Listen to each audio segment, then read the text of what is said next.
નમસ્કાર બાળ મિત્રો, આજે આપણે વાર્તા સાંભળવાની છે ફૂલણજી દેડકો.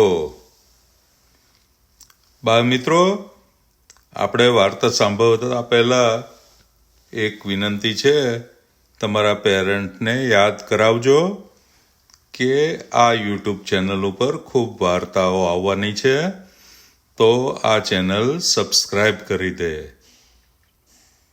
હવે આપણે સાંભળીએ વાર્તા ફૂલણજી દેડકો. એક દેડકો હતો. તે પોતાના 4 બચ્ચા અને દેડકી સાથે કૂવામાં રહે. દેડકો ખૂબ ખાવતરો. તે ખાઈ ખૂબ જાડો પાડો થઈ ગયો હતો. તે માનતો હતો કે પોતાનાથી બીજું કોઈ મોટું છે જ નહીં. દેડકાના 4 બચ્ચા કૂવાની પાસે રમતા હતા. તેમને દૂરથી ચાલ્યો જતો એક હાથી જોયો.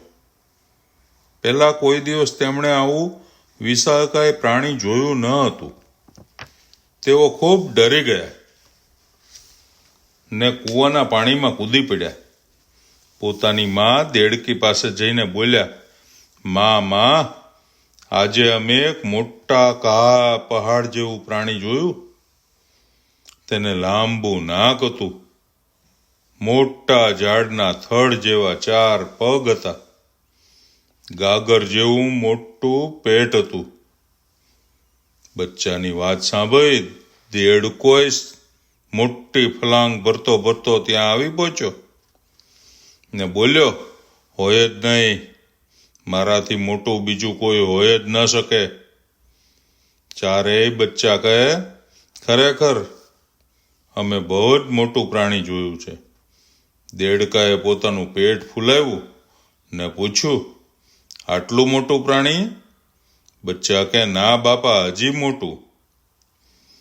દેડકાએ ફરી પોતાનું પેટ વધુ ફૂલાવ્યું ને કહ્યું કે આટલું મોટું?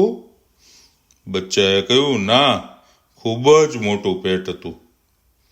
દેડકાએ ખૂબ જોર કરી પોતાનું પેટ ફૂલાવ્યું. 4 બચ્ચા બોલી ઉઠ્યા, ના, તેનું પેટ તો આનાથી મોટું હતું. દેડકો કહે, હવે જુઓ, હું વધુ પેટ ફૂલાવી તમને બતાવું છું કે હું કેટલો મોટો છું. દેડકી કહે, દેડકા રાજા, તમે ખોટું જોર કરવાને બદલે આપણા બચ્ચાની વાત સમજો તો ખરા. દેડકો કહે, મારા કરતાં બીજું કોઈ મોટું હોય જ ન શકે. આમ કહી તે ફરી ખૂબ જોર કરી પોતાનું પેટ ફૂલાવવા લાગ્યો. થોડી વારે મોટા અવાજ સાથે દેડકાનું પેટ ફાટી પડ્યું. બિચારો દેડકો ખોટું અભિમાન કરી પોતાની તાકાત કરતાં વધુ જોર કરવા જતા પોતાનો જીવ ગુમાવી બેઠો.